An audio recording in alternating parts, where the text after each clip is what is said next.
everyone, today we can see how to series connection of two batteries. This is a required component for the series connection of batteries.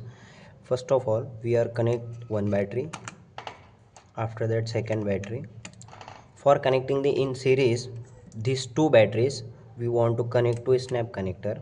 Now your batteries are in series. After that we are connecting the DC motor and we are connecting one lamp, this one also in series.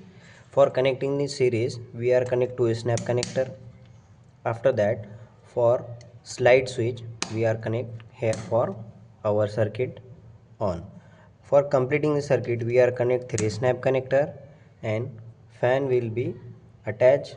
After that you can see here, when we are slide our switch, our lamp and motor will be rotate.